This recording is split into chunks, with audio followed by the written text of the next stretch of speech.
ओम नमः शिवाय। प्रिय भक्तगणों, पिछली वीडियो में हमने अब तक श्रवण किया श्रावण मास महात्म के 16वें अध्याय से 20वें अध्याय की कथा। अब आगे की कथा में हम श्रवण करेंगे श्रावण मास महात्म की 21वें अध्याय से 25वें अध्याय की कथा। ईश्वर ने कहा, हे सनत कुमार, श्रावण शुक्ल पूर्णिमा के रोज देवोत्सर्जन उपाकर्म होता है। यह पौष मास की पूर्णिमा तिथि उत्सर्जन की कही गई है। उत्सर्जन में पौष मास या माघ मास या प्रतिपदा तिथि या रोहिणी नक्षत्र कहा गया है। दूसरा समय करना उत्तम कहा गया है। अतः श्रावण मास पूर्णिमा के रोज उत्सर्जन अभिष्ट है तथा भव्यहर्ष साखार्थी उपाकर्म में श्रावण नक्षत्र हो, उसी रोज ऋग्वेदियों का उपाकर्म में श्रावण नक्षत्र अभिष्ट है। चतुर्दशी पूर्णमासी प्रतिपदा तिथि के रोज या जिस किसी भी रोज श्रवण नक्षत्र हो, उसी रोज ऋग्वेदियों का उपाकर्म होता है। यजुर्वेदियों का उपाकर्म पूर्णिमा में तथा सामवेदियों का हस्त नक्षत्र में होता है। उपाकर्म गुरु और शुक्रास्त में पहला उपाकर्म शुभारंभ न करें, यह शास्त्र का मत है। ग्रहण तथा संक्रांति आदि योग दुष्ट समय आ जाने पर दूसरे काल में करें। हस्त नक्षत्र युक्त पंचमी या भाद्रपद पूर्णिमा के रोज अपने अपने ग्रह सूत्र के अनुसार उत्सर्जन उपाकर्म करें। मल मास आ जाने पर शुक्ल पक्ष में करें। ये दोनों उत्सर्जन और उपाकर्म नित्य हैं। नियम द्वारा इनको हर साल करें। उपाकर्म की समाप्ति होने पर दो जातियों के समक्ष उसी सभा में स्त्री सभा दीप समर्पण करें। उसे आचार्य या अन्य ब्राह्मण को दें। पहले चांदी या तांबे के पात्र में एक सेर गेहूं रख उसके ऊपर गेहूं के आटे का दिया बनाकर रखें तथा उसे जला दें। घी या तेल से योग कर 3 बत्ती ब्राह्मण को दक्षिणा दान सहित दें। दिया तथा ब्राह्मण का पूजन कर इस मंत्र को कहें, यह श्रेष्ठ सभा दीप दक्षिणा पान सहित देवे देवार्थ के लिए दिया। इस सभा दीप के देने से मेरे सब मनोरथ परिपूर्ण हों तथा पुत्र पौत्र आदि सब कुल समुज्ज्वल हो जाएं, यश की वृद्धि हो। इस तरह प्रार्थना मात्र से जन्मांतर में देवांगनाओं के तुल्य रूप मिल जाता है। इस प्रकार 5 साल तक करने के बाद उद्यापन करें। यथाशक्ति भक्ति से ब्राह्मण को दक्षिणा दें। हे विप्र, आपसे सभा दीप का यह उत्तम महत्तम कहा, उसी रात में श्रवण कर्म कहा, उसी के समीप सर्व बलि करें। दोनों कार्य अपने अपने ग्रह सूत्रों को देखकर करें। है ग्रीव उपासक के लिए यह नित्य है। श्रावण मास पूर्णिमा के रोज है ग्रीव जयंती महोत्सव करें। श्रावण मास पूर्णिमा के रोज श्रवण नक्षत्र में भगवान हैग्रीव ने पहले जन्म लिया। उसी समय संपूर्ण पाप नाश करने वाला साम वेद गाया। इसी पूर्णिमा के रोज रक्षाबंधन कहा गया है। यह सब रोगों तथा सब अशुभों का नाश करने वाला है। हे मुनि शार्दुल, इसके पुराने इतिहास को आप सुने। पहले इंद्राणी ने जय सिद्धार्थ इंद्र के लिए इसे किया। हे विप्र, पहले 12 साल लगातार देव तथा असुर युद्ध हुआ। इंद्राणी ने उसी समय सुरेश्वर को थका देखकर कहा, हे देव, आप चतुर्दशी हैं, कल सुबह अच्छा होगा, मैं रक्षा करूंगी, जिसे करने मात्र से आप अजय होंगे। यूं कहकर इंद्राणी ने पूर्णिमा के रोज मंगल आदि सब हर्ष देने वाली रक्षा को दाहिने हाथ में बांध दी। इंद्र ने रक्षा बंधवा ब्राह्मणों सहित स्वस्ति वाचन किया। दानव सेना पर चढ़ाई की। क्षण भर में प्रतापी इंद्र ने दानवों को जीत लोकत्रय में फिर से विजय प्राप्त किया। हे मुनीश्वर, आपसे मैंने यह रक्षा का प्रभाव कहा। श्रावण मास महत्तम 22वां अध्याय। ईश्वर ने कहा, हे मुनि सत्तम, सावन शुक्ल पक्ष चतुर्थी के रोज सब काम फल प्रद संकट हरण होते हैं। हे देव, किस विधि से व्रत तथा पूजा करें, कब उद्यापन करें, यह सब मुझे सविस्तार कहें। ईश्वर ने कहा, चतुर्थी के रोज सुबह उठकर दंत धावन आदि क्रिया को समाप्त कर पुण्यदाता शुभ संकटहरण नाम का व्रत स्वीकार करें। हे देवेश, आज मैं चंद्रों तक निराहार रहूंगा, आपकी पूजा कर भोजन करूंगा, मेरे संकट को आप हटावें। वैधात्र इस प्रकार संकल्प कर काले तिलों से नहाल के तथा सब आनहिक कार्य कर गणादेव की पूजा करें। बुद्धिमान 3 मासा 1.5 मासा या अपनी शक्ति अनुसार सोने की प्रतिमा बनवावे, सोने के अभाव में चांदी या तांबे की मूर्ति बनावे। एकदम दरिद्र हो तो रमणीय मृतिका की प्रतिमा पहले रमणीय अष्टदल कमल के ऊपर कपड़े के सहित घट का स्थापन करें। जल से भरकर उस पर पूर्ण पात्र तथा प्रतिमा रखकर 16 सोमवार उपचार द्वारा वैदिक या तांत्रिक मंत्रों से पूजा करें। हे विप्र, तिल युक्त श्रेष्ठ 10 लड्डू बनावें, उसमें से 5 गणाधिप के लिए दें। भक्ति के द्वारा उस ब्राह्मण की पूजा करें, यथाशक्ति दक्षिणा देकर प्रार्थना करें। हे विप्र श्रेष्ठ, हे देव, आपको नमस्कार है। आपके निर्मित इन 5 लड्डुओं को हे श्रेष्ठ आप ग्रहण करें, आपत्ति से मेरा उद्धार करो।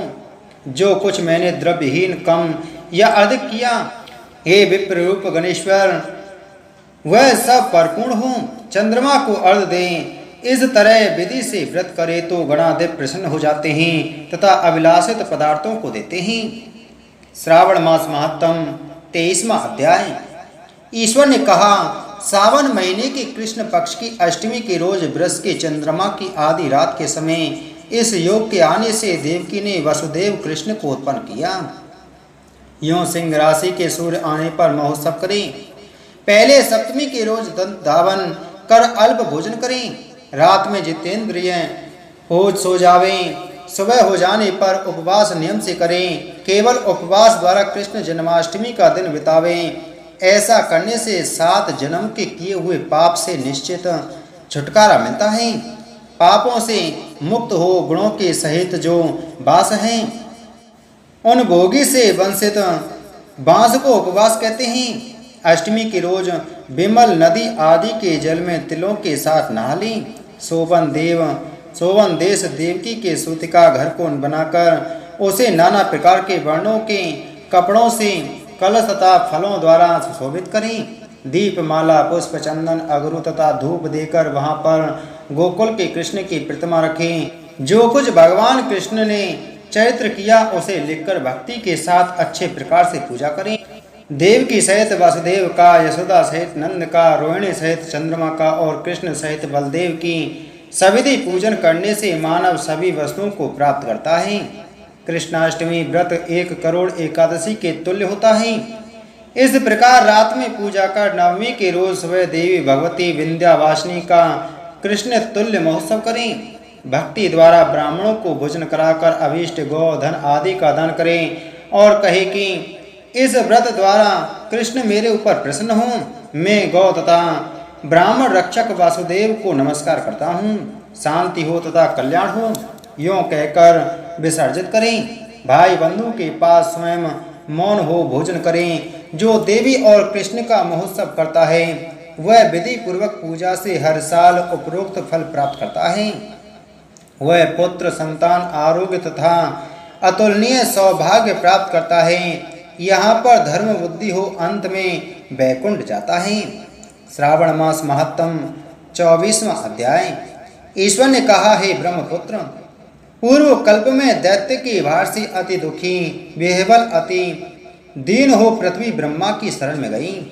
उसके मुख से कथा सुनकर देवगणों के सहित ब्रह्मा ने क्षीर सागर में बहुत स्तुति द्वारा हरि को प्रसन्न किया। ब्रह्मा के मुख से यह सब सुनकर दिशाओं में प्रादुर्भूत भगवान ने कहा, हे देवतागण, डरो मत, क्योंकि देवकी के उदर से वसुदेव द्वारा अवतार ग्रहण कर मैं पृथ्वी का कष्ट हटाऊंगा। आप देवतागण पृथ्वी पर जाकर यादव रूप में उत्पन्न हों। यों कहकर प्रभु अंतर्ध्यान हो गए। देवकी के जठर से उत्पन्न होने पर वसुदेव ने भगवान कंस को कंस के डर से गोकुल में रखा। वहां पर भगवान बढ़ने लगे। फिर मथुरा में जाकर सब गणों सहित कंस वध कर आदर सब नगर निवासी प्राणी जनों ने प्रार्थना की कि हे कृष्ण, हे महायोगिन, हे भक्तों के अभयदाता, हे देव शरणागत वत्सल, आपको हम नमस्कार करते हैं। हमारी रक्षा करो। हे देव, हम आपसे कुछ प्रार्थना करना चाहते हैं, उसे आप सुनिए। हे देव, किसी को भी आपके जन्मदिन का ज्ञान नहीं हुआ। जान लेने पर सब लोग उस रोज वृद्धापनोत्सव करेंगे। इस प्रकार उसमें उनकी भक्ति, श्रद्धा तथा अपने में आत्मीयता देखकर उन लोगों के केशव ने जन्म दिवस में होने वाले कार्य को कहा। उन्होंने श्रवण कर उसी विधान से व्रत किया। व्रत करने वाले को भगवान ने बहुत वर दिया। इसमें एक प्राचीन इतिहास कहते हैं, अंग देश में उत्पन्न मितजित नाम वाला राजा हुआ। उसका पुत्र महासेन नाम वाला हुआ। वह सत्य द्वारा जीतने वाला तथा सन्मार्ग अनुयायी था।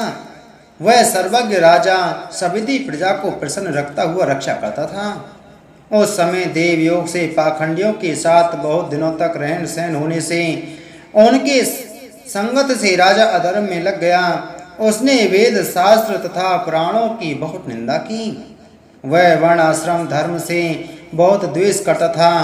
हे मुनिसत्तम, यूं बहुत काल बीतने पर काल के वशीभूत हो यमदूत के वश हुआ।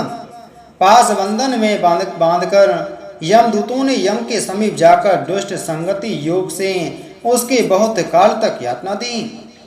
भोग कर अवशिष्ट पाप द्वारा वह पिशाच योनि में गया। भूख प्यास से दुखी हो मारवाड़ देश में घूमता हुआ किसी वैश्य के शरीर में प्रवेश कर उसी के साथ पुण्य देने वाली मथुरापुरी में गया। मथुरा के पास पहुंचा तो मथुरा राक्षसों ने उसकी देह से अलग कर दिया। वह वन में तथा ऋषियों के आश्रमों में घूमता हुआ कदाचित देवयोग से जन्माष्टमी के दिन मुनियों के तथा ध्वजों के द्वारा की जाने वाली महापूजा और नाम से कीर्तन आदि से रात भर जागता रह गया। सविधि सब कामों को देखकर हरि कथा सुनी, जिससे उसी क्षण ही निष्पाप, पवित्र और स्वच्छ चित्त हो गया। उसी समय प्रेत शरीर छोड़कर विमान द्वारा विष्णु लोक को गया। यमदूतों से व्यक्त हो दिव्य भोग समन्वित हो गया। इस व्रत के प्रभाव से विष्णु के सानिध्य से मुक्ति फल प्राप्त किया। श्रावण मास महात्म 25वां अध्याय। ईश्वर ने कहा, हे मुनिश्रेष्ठ, सावन महीने की अमावस्या के दिन सब संपत्ति प्रदायक पिठोर व्रत उत्तम होता है। उस सर्वाधिष्ठान होने से घर को पीठ कहा जाता है। उसमें पूजन उपयोगी वस्तु मात्र समुदाय को आर कहते हैं। अतः मुनीश्वर, इसका नाम पिठोर व्रत हुआ। मैं आपसे इस व्रत की विधि कहूँगा, आप सावधान मन से सुनो। दीवार में तांबे के वर्ण पर पीले रंग से बुद्धिमान लिखी, सफ़ेद काले, सफ़ेद पीले, लाल या काले रंग द्वारा लिखी। पहले मध्य हिस्से में पार्वती सहित शिवलिंग मूर्ति लिखकर सब तरफ दीवार पर सब संसार की चीज लिखें। चतुर्शाला, चौसल्ला, संयुक्त रसोई घर, देव मंदिर, सैया घर, सात खजाना तथा स्त्रियों के निवास घर, अंत प्रसाद, अट्टालिका, शोभावली, साल पेड़ से निर्मित, ईंट पत्थर चूने पक्का बनाकर सुशोभित करें। विचित्र दरवाजे, चार दीवारी सहित बनावे। दीवार पर सब चीज़ों को लिखकर 16 उपचारों से उनकी पूजा करें। अनेक तरह के गंध, धूप, चंदन आदि देकर ब्राह्मण बालक सौभाग्यवती को यथेष्ट भोजन कराकर अंबिका सहित शिवजी से कहा, हे सांब, व्रत संपूर्ण हो। हे शिव, हे सांब, हे दयासिंधे, हे गिरीश, हे शशि शेलर, इस व्रत से संतुष्ट हो, मेरे सारे मनोरथों को पूरा कर दो। इस तरह 5 साल व्रत करके उद्यापन करें। इति श्री श्रावण मास महात्म 25वां अध्याय संपूर्ण। बोलो श्रावण मास महात्म की जय। बोलो शिव शंकर भगवान की जय।